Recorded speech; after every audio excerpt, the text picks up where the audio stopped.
18장 30절에서 40절입니다. 엘리야가 모든 백성을 향하여 이르되 내게로 가까이 오라.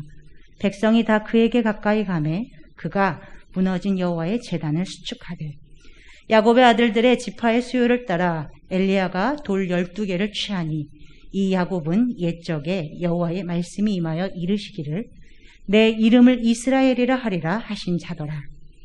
그가 여호와의 이름을 의지하여 그 돌로 제단을 쌓고 제단을 돌아가며 곡식 종자 2스아를 둘 만한 도량을 만들고 또 나무를 버리고 송아지의 각을 떼서 나무 위에 놓고 이르되 통 넷에 물을 채워다가 번제물과 나무 위에 부으라 하고 또 이르되 다시 그리하라 하여 다시 그리하니 또 이르되 세 번째로 그리하라 하여 세 번째로 그리하니 물이 제단으로 두루 흐르고 도량에도 물이 가득 찼더라.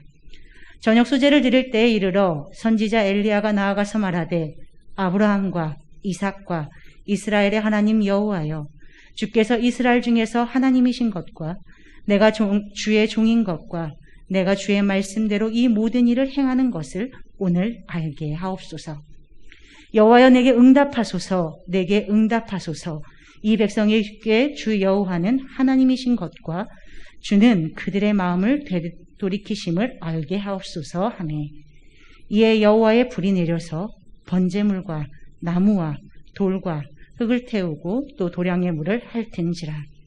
모든 백성이 보고 엎드려 말하되 여호와 그는 하나님이시로다. 여호와 그는 하나님이시로다 하니 엘리야가 그들에게 이르되 바알의 선지자를 잡되 그들 중 하나도 도망하지 못하게 하라 하매 곧 잡은지라. 엘리야가 그들을 기손 시내로 내려다가 거기서 죽이니라. 아멘.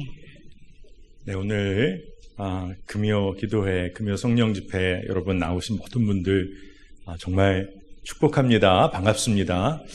기도회 자리에서 만나니까 더 반가운 것 같아요.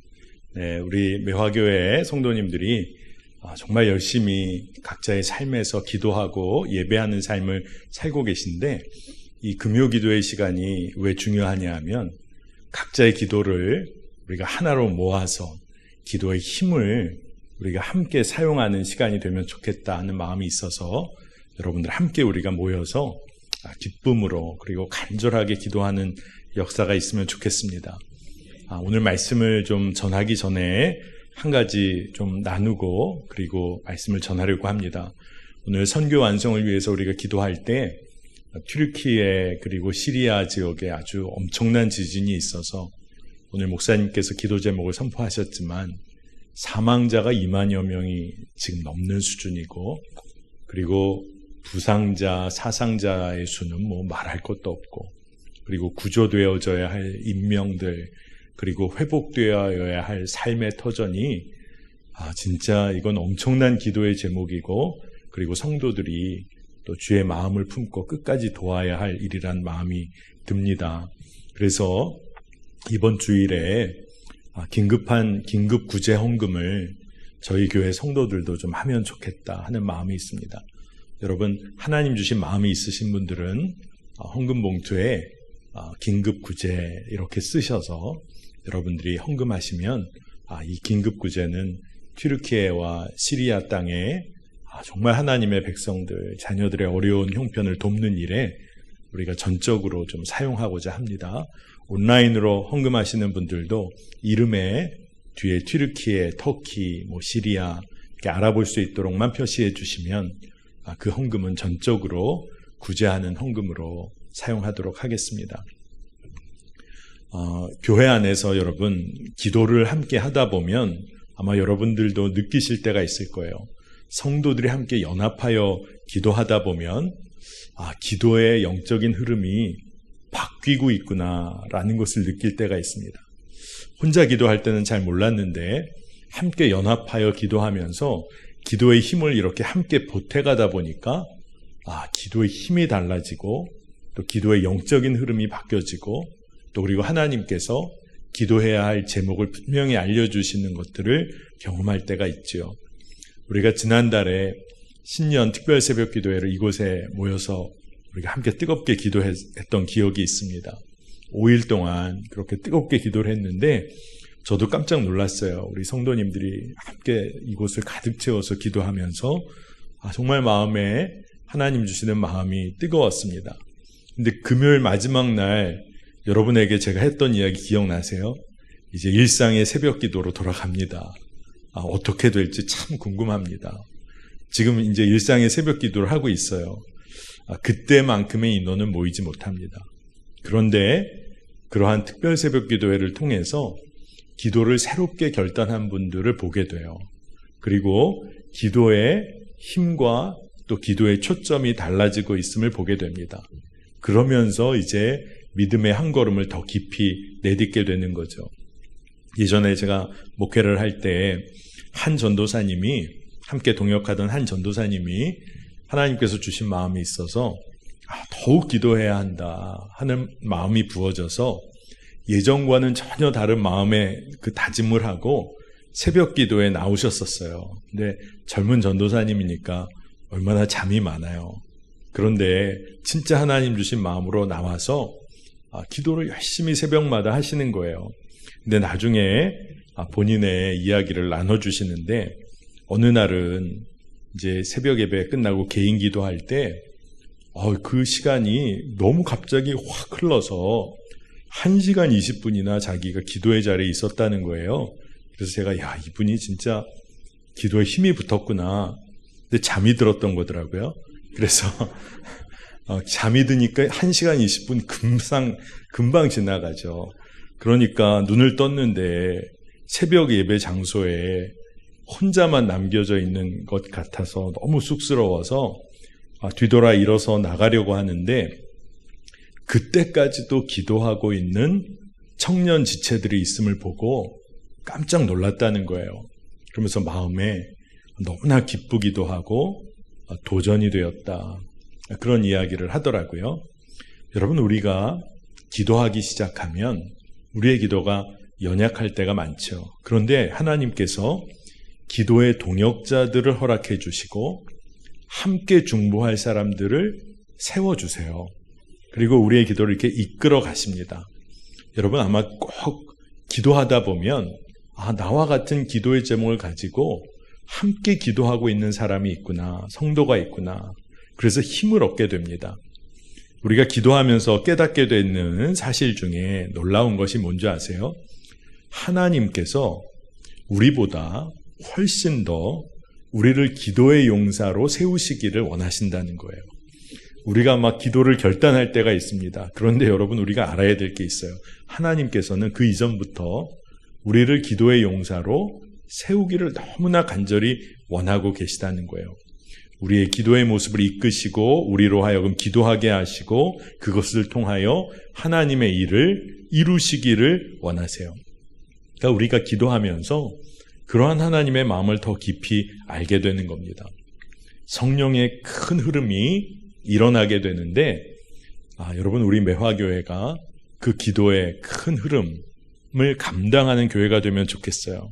그리고 이곳에 모인 우리 금요기도회에 모인 모든 성도들이 그 영적인 흐름의 중심에 놓이기를 축복합니다. 어떤 영적인 부흥이 있을 때, 하나님께서 허락하신 하나님의 부흥이 있을 때 구경꾼들이 있어요. 그리고 그 부흥의 중심에서 쓰임받는 이들이 있습니다. 여러분, 우리가 정말로 그 영적인 부흥의 중심에 놓여야겠습니다. 여러분, 사역하다 보면 여러 사역자들을 저도 만나고 저도 사역자죠. 그런데 여러분, 사역자 중에 비참한 사역자가 있다면 어떤 사역자일까요? 성령 충만함 없이 소위 성공적인 목회를 하고 있다. 그 사역자는 정말 위험한 거죠. 성령 충만함 없이 성공적인 목회를 겉으로 하고 있다. 그것처럼 위험하고 비참한 삶이 없을 겁니다. 여러분, 그렇다면 그리스도인 중에 비참한 사람이 있다면 누굴까요? 마찬가지로 성령 충만함이 없는 사람이에요. 다른 말로 이야기하면 주님과 교제함이 없이 믿음 생활을 하고 있는 거예요. 주님과 친밀히 교제함이 없이, 그런데 주님 뜻대로 살고 있다고 착각하고 사는 자가 정말 불행하고 비참한 삶을 사는 겁니다. 여러분, 그렇기 때문에 우리가 분명 깨달아야 할 것이 한 가지가 있어요. 여러분, 우리가 주님 앞에 홀로 설 때가 분명히 있다는 거예요. 우리의 이 땅에서의 삶이 끝나고 주님 앞에 홀로 서야 할 때가 있다는 거예요. 여러분, 남편의 믿음, 아내의 믿음, 그 믿음 붙잡고 하나님 나라 가는 것 아니잖아요. 여러분의 부모님의 믿음을 붙잡고 하나님 나라 가는 거 아니잖아요. 주님 앞에 홀로 서야 할 때가 속히 올 거예요. 그러니 지금부터 우리가 이 땅에서 깨어 기도하며 하나님의 뜻을 구하고 하나님의 뜻을 이 땅에서부터 살아가는 삶을 사는 게 그때를 준비하는 삶인 줄로 믿습니다. 여러분, 그 삶을 우리가 함께 살아가야 하는 거예요. 매 순간 우리가 예수님을 온전히 바라보자. 믿음의 주여 온전케 하시는 주님을 바라보자. 이 믿음 생활의 초점이 단지 입술의 구호나 마치 주문처럼 여기며 우리가 믿음 생활해서는 안 되는 것이죠. 그렇지 않기 위해서는 하나님을 깊이 사랑하고 신뢰하는 기도가 우리 안에 있어야 한다는 겁니다. 여러분, 꼭 이것을 점검하게 되시기를 바라요. 네, 죄송합니다. 한 시골 초등학교에서 있었던 일이라고 하는데 제가 아주 재미있게 짧은 글을 읽었던 적이 있습니다. 시골 초등학교 운동장에 남자 선생님이 담임인 반과 여자 선생님이 담임인 반, 이 두 반의 체육 시간이 겹친 거예요. 작은 운동장이어서 두 반이 나와서 체육 활동을 하다 보니까 어떤 일이 있겠어요? 두 반의 활동이 자꾸 겹치는 일이 생기는 겁니다. 그러니까 두 반 친구들이 약간 옥신각신할 일들이 생기고 괜히 신경전을 펼치고 말싸움도 하게 되고, 초등학교 아이들이다 보니까 어떻겠어요? 이렇게 말싸움 하다가 급기야 자기 반 담임 선생님 자랑을 막 하는 겁니다. 이쪽에서도 질세라, 이쪽에서도 질세라. 그랬는데 아이들끼리 왜 그런 얘기가 나왔는지, 우리 선생님들끼리 씨름을 해도 우리 선생님이 이긴다, 우리 반 선생님이 이긴다, 뭐 이런 이야기가 하는 지경이 된 거예요. 이야기가 급진전이 돼서 남자 담임 선생님, 여자 담임 선생님이 아이들 등살에 떠밀려서 씨름을 하게 됐습니다. 아이들이 둥그렇게 두 선생님 둘러싸고, 두 선생님은 이게 무슨 영문인지 어정쩡하게 서로 허리춤을 잡고 씨름을 막 시작하게 된 거예요. 또 심판으로 초등학교 아이가 한 명이 나섰습니다. 이제 호각을 불면 이제 씨름이 시작될 순간인 거예요. 여러분, 무슨 일이 벌어졌을까요? 여자 선생님이 내동댕이 쳐졌을까요? 호각이 불려졌는데 참 놀라운 일이 벌어진 거예요. 호각이 불려지니까 약속이라도 한 듯 여자 선생님 반 아이들이 함성을 지르면서 달려들어서 남자 선생님을 밀쳐버려서 소위 패대기를 쳐버린 거예요. 순간 정적. 그리고 아이들도 선생님도 남자 선생님 반 아이들도 다 같이 긴장을 풀고 다 같이 웃어버렸다는 그냥 그런 이야기예요. 그런 별 얘기 아니죠. 근데 제가 이 짧은 일화를 읽으면서 여자 선생님 반 아이들이 약속이라도 한 듯이 함성을 지르며 달려들었던 그 일이 자꾸 머리에 이렇게 그림처럼 떠올라지는 겁니다. 그 반 아이들에게는 긴장된 순간이지요.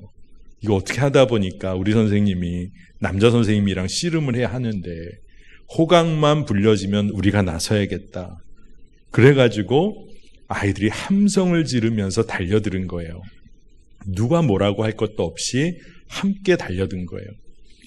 여러분, 이 장면을 한번 떠올려 보면 여러분 어떤 마음이 드세요? 어떤 생각이 드세요? 우리가 함께 주님의 이름을 부르며 위기의 순간에도 그렇고 매일의 일상의 삶 속에서도 마치 함성을 지르듯이 뜨겁게 기도하는 교회, 성도들의 기도의 모습이 여러분 떠오르지 않으십니까? 그러고 보니까 여러분, 교회는, 성도는 언제나 연합하여 기도해 왔어요. 여러분, 특히나 한국교회는 진짜 기도하는 교회였습니다. 여러분, 예전에 우리 매화교회만 해도 70년의 역사, 71년의 역사가 있으니 여러분 이곳에서 철야하던 여러분 믿음의 선배들 아시죠? 부모님 세대는 진짜 철야를 하셨어요. 금요일날 밤에 기도하시고, 기도하다가 힘드시면 장의자에 잠깐 누우시기도 하시고, 새벽 늦게까지 기도하셨던 그런 교회는 늘 기도하는 교회였습니다.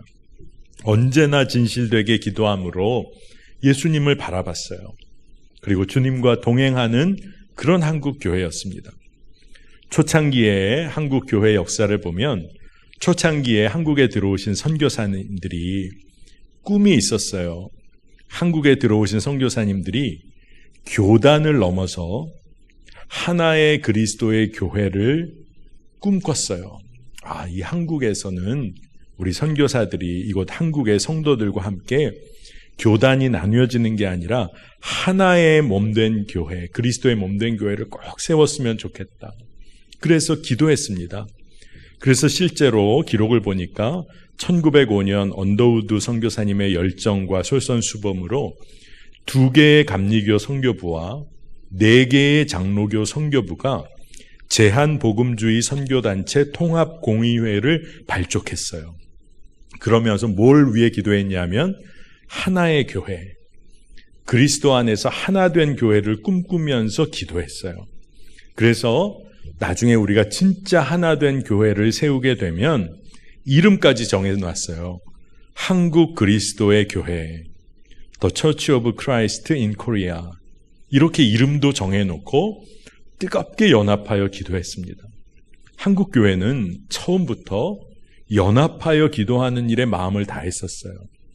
여러분, 일제 통치하에 강점기에 여러분 한국 교회는 정말 눈물로 해방을 위해 기도했습니다. 신사참배라는 박해의 기간을 통과하면서 교회 안에서도 배교자들이, 성직자들 안에서도 배교한 성직자들이 생겨났어요. 그리고 그런 일이 있은 이후에 해방된 다음에 한국교회가 그 일을 서로 정죄하고 신학적으로도 분열되고 교단이 분열되는 계기가 이 신사참배 때문에 일어나기도 했습니다. 그런데 한국교회가 계속해서 기도했어요. 그러면서 하나님을 저버렸던 교회와 목회자들이 회개하기 시작합니다.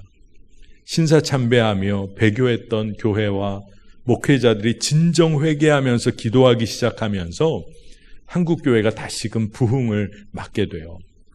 그때 진짜 교회가 뜨겁게 기도했습니다.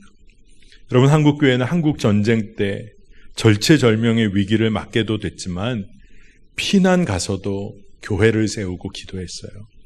연합해 기도했습니다. 교회는, 성도들은 좁은 문 좁은 길, 생명의 길 가기 위해 늘 기도했어요. 세상과 주님을 두 마음 품고 섬기지 않기 위해서 뜨겁게 기도했습니다. 지금도 정말로 탐욕과 만몬의 영이 지배하고 있는 이 시대에서 여전히 한국 교회에 기도하는 교회로 달려가고 있는 교회들이 대다수입니다. 저는 그렇게 믿어요. 여러분, 시대마다 교회와 성도들은 언제나 연합하여 기도해 왔어요. 그러니까 우리가 이와 같은 교회로 오늘 이 자리에 서 있는 겁니다. 그러면 여러분은 성도의 공동체로서 여러분 기도하고 있습니까? 생명을 내던지며 기도하고 있습니까? 많은 경우에 믿음의 성도들이 한때 뜨겁게 기도했던 기억을 가지고 살 때가 많아요. 소위 왕년에 기도했다는 거예요. 여러분, 한때 뜨겁게 기도했던 기억으로 살 수 있는 것이 아닙니다. 우리는 기도로 이끌리는 삶을 살도록 부름받은 자들이에요. 여러분, 기도로 이끌리는 삶의 핵심이 뭘까요? 지속적으로 기도하는 겁니다. 여러분, 이게 참 쉽지 않은 일이에요. 근데 참 힘이 있는 기도입니다. 여러분, 소리를 질러가며 힘있게 기도하는 것도 중요하지만 일상의 삶에 지속되는 기도만큼 힘이 있는 게 없어요. 끊임없이 우리가 기도하는 존재로 세워지는 것이 너무나 중요한 겁니다. 이를 위한 한 가지 전제 조건이 있어요. 그것은 우리가 하나님 보시기에 돌이켜야 하는 삶의 부분이 있다면 그것을 철저히 점검해서 우리가 돌아가는 것입니다. 돌이키는 것이에요. 하나님께로 돌아가고 우리가 돌이켜야 할 삶의 부분을 즉각 멈춰 세워서 그것을 전혀 다른 방향으로 돌이켜야 하는 것입니다. 여러분, 돌이킨다는 의미는 우리가 돌아가야 할 곳, 다시 말해서 바로 하나님, 바로 그분을 더 알아가고 깊이 교제하는 삶을 산다는 것을 말해요. 돌이킨다. 내가 돌아가야 할 그 하나님을 더 깊이 알아가는 겁니다. 그렇기 때문에 기도가 중요한 거예요. 기도하면 하나님의 마음을 알게 되고 하나님의 뜻을 깨닫게 되고 하나님의 뜻대로 행하기를 원하게 되는 거예요. 아버지의 마음을 알게 되니까 가야 할 길이 분명해지는 거예요. 여러분, 그렇기 때문에 언제나 믿음의 성도들, 교회는 함께 연합하여 기도하면서 하나님을 더 깊이 알아간 거예요. 하나님과 더 깊이 교제하는 특권을 누리며 달려온 겁니다. 여러분, 우리가 한국교회라고 거창하게 말하지 않아도 교회가 우리잖아요. 성령께서 거하시는 교회입니다, 우리가. 그러면 우리는 진짜 기도하고 있습니까? 지속적으로 연합하여 기도하고 있습니까? 이게 정말 중요한 질문이에요.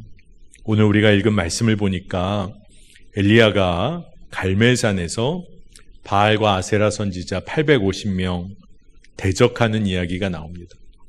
그런데 이 엘리야가 하나님께 기도할 때 그 기도하기 바로 이전에 이스라엘 백성들에게 요청한 것이 있었어요. 그게 뭔지를 오늘 잘 살펴야 합니다. 이스라엘 백성들에게 엘리야는, 물론 그곳에 이스라엘 백성들이 다 모이지 않았어요. 그런데 엘리야는 이스라엘 백성들에게 무너진 여호와의 제단을 수축해야 하는 것에 관하여 이야기합니다. 가장 먼저 이야기하는 거예요. 12지파, 이스라엘을 상징하는 12돌을 둘러놓습니다.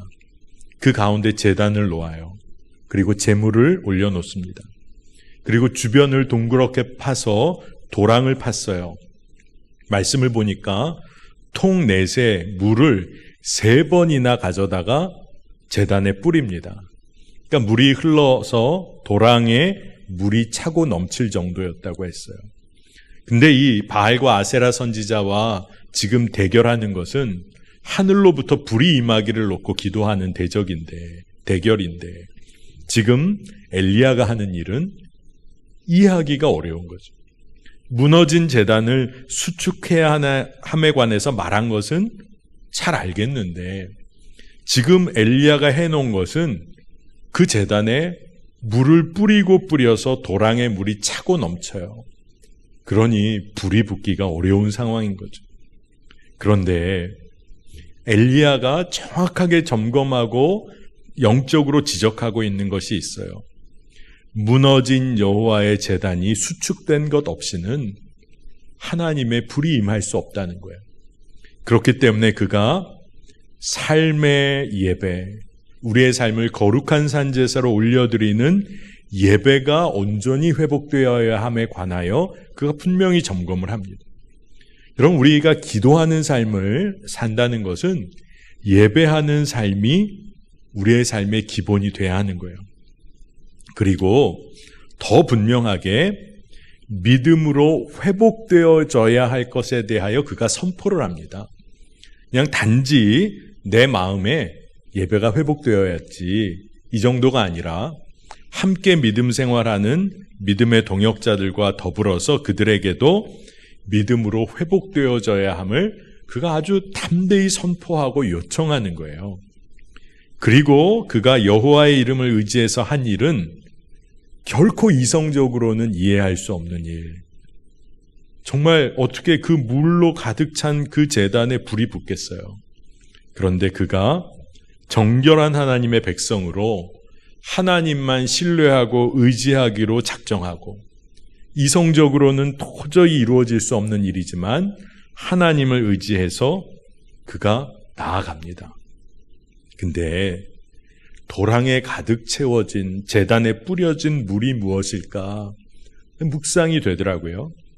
여러분, 예배가 온전히 회복되고 제단이 수축되고 그리고 물이 뿌려진 제단에 하나님의 불이 임하기 위해서는 이스라엘 백성들의 회개의 눈물이 필요했던 거예요. 그 제단에 뿌려져야 할 하나님만 신뢰하며 흘리는 믿음과 기쁨과 회개의 눈물이 필요했던 거예요. 그 제단을 적시고 도랑에 차고 넘칠 회개의 눈물이 필요했던 거예요.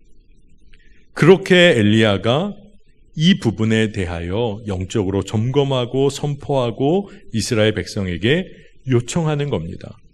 그리고 나서 아주 핵심적인 말씀인데 열왕기상 18장 36절에 엘리야가 담대히 말을 하는데 이건 기도와도 같은 말이죠. 저녁 소재 드릴 때에 이르러 선지자 엘리야가 나아가서 말하되 아브라함과 이삭과 이스라엘의 하나님 여호와여, 주께서 이스라엘 중에서 하나님이신 것과 내가 주의 종인 것과 내가 주의 말씀대로 이 모든 일을 행하는 것을 오늘 알게 하옵소서. 아멘. 이건 너무나 분명한 기도와도 같은 내용입니다. 첫째가 뭐냐 하면 하나님, 나의 하나님, 당신이 어떤 분인지를 고백하기 원한다는 거예요. 하나님은 이스라엘의 하나님, 아브라함과 이삭과 야곱의 하나님. 하나님은 우리의 하나님이십니다. 이 고백을 하는 거예요. 그리고 두 번째는 내가 누군지를 분명히 고백하는 겁니다. 하나님과의 관계에서 하나님의 종이다. 이것을 분명히 말하는 거예요. 우리는 하나님과의 관계에서 절대 순종의 자리에 놓인 하나님의 종임을 고백합니다. 너무나 분명히 이야기한 거예요. 그리고 무엇을 이야기하죠? 내가 주의 말씀대로 이 모든 일을 행하는 것을 오늘 알게 하옵소서. 그러니까 이제는 하나님은 우리의 하나님, 여호와 하나님이십니다. 나는 당신의 종입니다. 그러니까 하나님의 말씀대로, 내 뜻대로가 아니라 하나님의 뜻대로 행하는 삶을 하나님 당신께 올려드립니다. 이게 딱 세 가지 기도입니다. 여러분, 그래서 이스라엘 백성들이 바알과 아세라 선지자와 대적하며 올려드려야 했던 기도, 우리가 성도로, 교회로 우리가 올려드려야 할 기도의 결국은 뭐예요? 여호와 당신은 나의 하나님이십니다. 여러분, 우리의 기도에는 이 기도가 분명히 있어야 하는 거예요. 그리고 하나님과의 관계에서 하나님은 내 삶의 주인이십니다. 제가 당신의 종입니다. 당신을 따르는 자입니다. 이것이 분명해지면 기도에 힘이 붙어요. 그리고 하나님과의 관계가 분명하니까 세상의 이웃과 세상의 사람들과의 관계에도 우리가 어떤 관계를 맺어야 할지가 분명해지는 겁니다. 그리고 마지막으로 우리가 기도하고 행하여야 하는 것, 우리의 주인이 하나님이시니까 하나님의 뜻대로 실천하는 삶을 살게 하여 주옵소서. 이것이 우리의 기쁨의 기도가 되는 겁니다. 지난주에 여러분과 금요일날 말씀 전하면서 사랑하지 못할 사람 사랑하고 용서하지 못할 사람 용서하고, 그리고 나 자신의 삶을 변명하기 급급한 것이 아니라 변호해 주어야 할 약한 이들을 위해 변호해 주는 삶. 사실 이거 하나님이 얼마나 기뻐하시겠어요?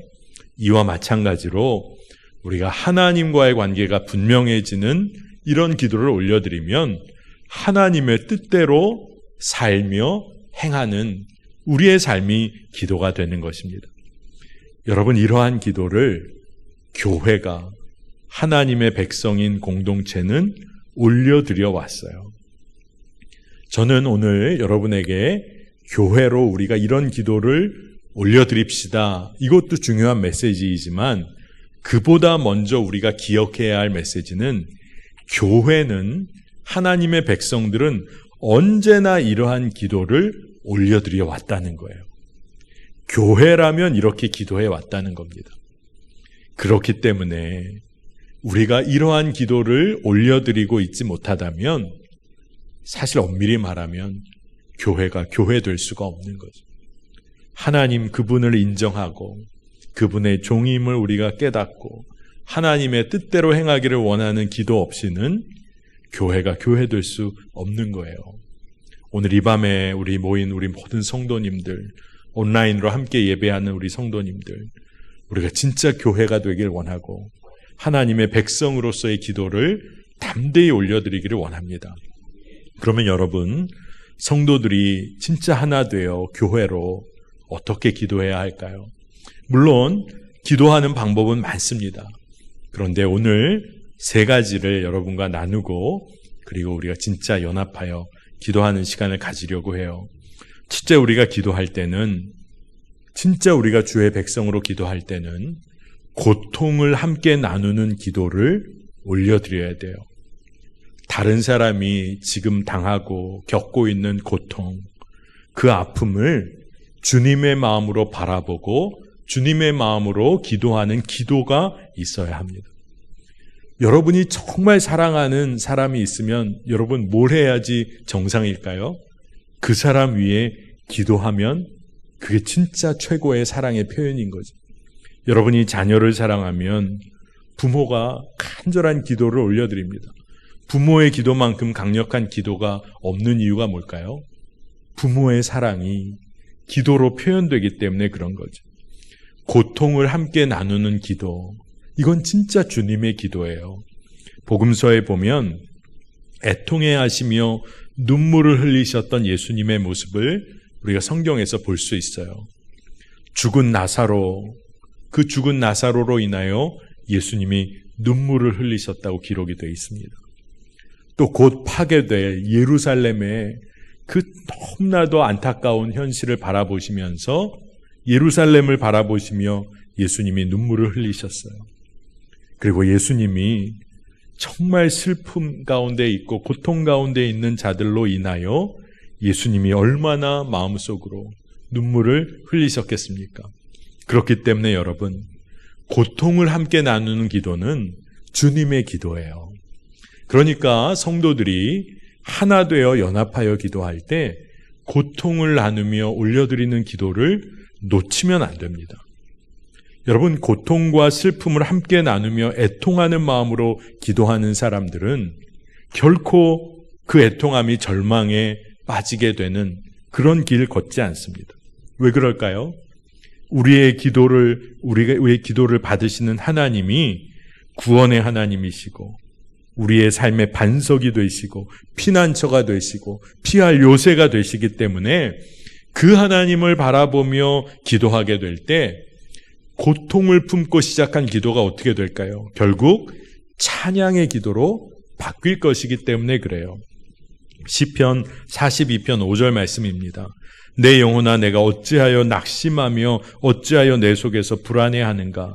너는 하나님께 소망을 두라. 그가 나타나 도우심으로 말미암아 내가 여전히 찬송하리로다. 아멘. 여러분, 고통을 함께 나누는 기도는 참 귀한 기도입니다.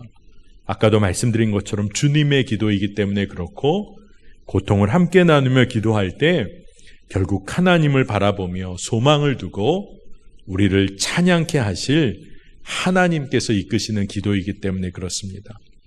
자, 두 번째로는 여러분, 우리가 함께 믿음을 가지고 하나님의 행하심을 기대하는 기도를 올려드려야 합니다. 우리가 진짜 기도한다면 하나님이 행하실 것에 대한 기대가 있는 기도, 믿음의 기도를 올려드려야 하는 거예요. 여러분, 기도는 열심히 했어요. 근데 아무 기대와 소망이 없어요. 그건 기도가 아닌 거죠. 그냥 내 감정을 쏟아 부은 것뿐에 그런 것에 머무는 것일 뿐입니다. 때로는 그게 넋두리가 될 수도 있는 것이죠. 제가 이런 얘기를 할 때가 있어요. 여러분, 이 중에 우리 남자 성도님들도 계신데, 물론 여자 성도님들도 요즘은 야구 좋아하시는 분 계십니까? 야구? 네. 고개 끄덕이시는 분도 계시고, 갑자기 어떤 분의 표정은 저 목사가 왜 이 밤에 야구 얘기를 하나, 뭐 이런 분도 계시는 것 같아요. 여러분, 야구 좋아하는 사람들은 대단합니다. 1년 내내 야구에 빠져 사는 분들 많아요. 제가 뉴욕에서 공부하고 목회할 때 뉴욕에 프로야구 팀이 2개가 있습니다. 하나가 여러분 아마 잘 아시는 팀이 뉴욕 양키스라는 팀이 하나가 있고 또 한 팀이 뉴욕 매츠라는 팀이 있습니다. 근데 제가 어느 날 TV로 우연히 좀 야구를 좀 봤던 때가 있어요. 근데 뉴욕 매츠 경기였습니다. 근데 그날 제가 아주 인상 깊은 장면을 보게 된 거예요. 야구장에 가면 여러분 열혈 팬들은 자기만의 응원 문구가 담겨있는 이런 플랜카드 같은 걸 작은 거라도 만들어가는 그런 팬들이 많은데 그날 뉴욕 매츠 팀이 엄청 지고 있었어요. 점수차가 엄청 컸습니다. 그리고 아마 7, 8회 넘어가고 있을 때인 것 같아요. 그러면 어떻게 보통 야구 팬들이 반응하냐 하면 자기 팀 지고 있어요. 근데 점수 차이가 많이 나요. 그러면 9회까지 다 안 보고 대부분 나갑니다. 그래야 차 빼기도 좋고 뭐 어차피 질 테니까. 그래서 한 7, 8회 넘어가면 지고 있는 팀의 팬들은 주로 많이 빠져나가요. 근데 그날 야구 중계에서 어느 한 팬을 딱 이렇게 클로즈업을 해주는데 그때 그 사람이 자기가 가져온 문구를 딱 드는데 거기에 뭐라고 써있냐면 I still believe 이렇게 써있는 거예요. 나는 아직도 믿는다. 이렇게 믿음의 고백을 하고 있어요. 뭐죠? 우리 팀이 지금 질 것 같지만 나는 아직 믿어. 역전할 거야. 그때 이제 그거 딱 드는 겁니다. 제가 그거 보면서 야, 저 사람의 믿음의 고백이 대단하다. 그런 생각이 들었어요. 여러분, 하물며 야구 운동 경기에서도요. 승리에 대한 기대를 놓치지 않는 그런 사람들이 있어요. 근데 야구는 질 수 있는 거죠. 근데 믿음의 사람들은요. 기도할 때 I still believe. 지금 주변의 외적인 상황은 다 어려워요. 세상 사람들은 우리를 참소해요. 그런데 우리가 해야 할 고백은 뭐죠? 하나님이 여전히 일하고 계시다. 이 믿음의 고백을 하면서 우리가 기도할 수 있다는 거예요. 성도들이 그리고 교회가 그렇게 기도할 수 있는 이유가 뭘까요? 하나 되어 기도하기 때문에, 연합하여 기도하기 때문에, 때로 우리 마음에 의심과 회의가 찾아올 때 옆에서 함께 기도하기 때문에 우리가 기대하며 믿음으로 끝까지 기도할 수 있는 겁니다. 여러분, 하나님이 일하시기를 기대하며 기도할 때 우리는 비움과 채움의 과정을 경험하게 돼요. 비운다는 것은 뭘 말하냐 하면 세상의 것들로 가득 찼던 내 마음, 내 삶을 비워가게 돼요. 하나님이 일하실 것을 기대하면서, 그리고 그 동시에 하늘의 것을 채우는 과정을 경험하게 됩니다. 우리가 말씀을 보면 우리가 믿음으로 기대하며 기도하게 될 때 성령은 우리의 삶을 굉장히 구체적으로 인도하세요. 우리에게 가야 할 길도 보여주시고 할 말도 우리의 입술에 허락해 주시고 그리고 우리의 삶을 힘있게 하십니다. 누가복음 12장 11절 12절을 보면 이런 말씀이 있어요. 사람이 너희를 회당이나 위정자나 권세 있는 자 앞에 끌고 가거든 어떻게 무엇으로 대답하며 무엇으로 말할까 염려하지 말라. 마땅히 할 말을 성령이 곧 그때에 너희에게 가르치리라 하시니라. 아멘. 여러분, 우리가 하나님이 행하실 것을 믿음으로 기대하며 믿음으로 기도하면 하나님은 우리의 삶을 굉장히 구체적으로 이끄시고 어려움과 환난 가운데 있을 때 가야 할 길과 말하여야 할 것까지도 채워주세요. 우리의 대적자들 앞에 설 때도 하나님은 우리를 이끌어주세요. 그러니 우리가 담대히 기도할 수 있는 겁니다. 오늘 세 번째로 마지막으로는 기대하며 기도하는 이 기도는 인내의 기도이기도 하다는 거예요. 근데 여러분, 기도할 때 기다리는 시간, 인내해야 하는 시간은요, 이건 굉장히 능동적인 믿음의 역사를 우리가 수행하는 거예요. 여러분, 지금 고난과 고통의 의미가 있어요.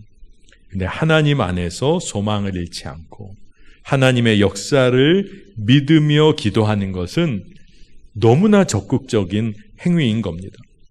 여러분, 기도해 보신 분들은 아실 거예요. 기다려야 하는 때가 있어요. 왜냐하면 우리가 깨닫지 못한 우리 삶에 그런 하나님의 인도하심이 있기 때문에 그렇습니다. 그러니까 인내해야 하는 거죠. 근데 인내하다가 세상의 길을 따라갈 때가 얼마나 많았어요. 근데 어떻게 인내할 수 있습니까? 똑같아요. 성도들이 하나 되어 연합하여 기도하는 거예요. 함께 손을 잡고 기도하는 거예요. 하나님의 뜻을 믿고 신뢰하고 인내하며 기도하는 거예요. 그래서 하나님의 영광을 함께 보게 되는 겁니다. 예수님이 말씀하셨어요. 두려워 말라. 너희가 믿기만 해라. 그리고 하나님의 영광을 보게 될 것이다. 우리의 기도의 생활이 그렇습니다. 성도들은 연합하여 기도를 할 때 겸손하게 하나님의 통치하심을 인정하고 하나님께 모든 것을 솔직하고 정직하게 털어놓게 되고 고통을 함께 나누며 기도하게 되고 믿음으로 기대하며 인내하며 기도하게 돼요. 근데 여러분, 이러한 기도가 다 뭡니까? 우리의 삶이에요. 우리의 삶. 하나님 앞에 온전히 서가고 고통을 함께 나누고 믿음으로 기대하고 인내하며 사는 것이 우리의 삶의 모든 것을 온전하게 이루게 합니다. 여러분, 그렇기 때문에 우리가 함께 믿음의 길을 함께 걸어가는 것이 축복이라는 것을 꼭 놓치지 않았으면 좋겠어요. 그리고 그 길을 함께 걷는 방법 중에 방법이 함께 하나 되어 기도하는 것입니다. 여러분, 오늘 이곳에 모인 성도님들의 기도가 더 힘을 얻게 되기를 축복합니다. 그리고 홀로 열심히 기도하는 거 귀하지만 여러분, 하나 되어 기도해 보세요. 중보하며 기도해 보세요.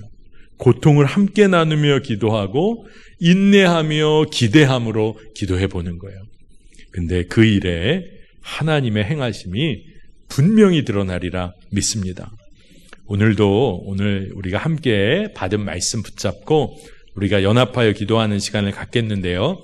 우리 그 시간을 갖기 전에 이 시간에 충만이라는 찬양을 우리가 함께 찬양하고 그리고 기도하려고 해요. 이 충만이라는 찬양은 지난번 목창기 때 한번 소개된 찬양인데 우리 여러분들 중에는 좀 익숙하지 않을 수도 있습니다. 근데 가사가 너무 귀해요. 그래서 여러분, 내가 이 곡을 잘 모르는데 가사를 따라가 보시고 또 곡조도 멜로디도 그리 어렵지 않습니다. 우리 매화교회 수준이면 그냥 다 부르실 수 있어요. 오늘 우리가 은혜 가운데 기쁨으로 찬양하고 함께 연합하여 우리가 기도하는 시간을 갖겠습니다.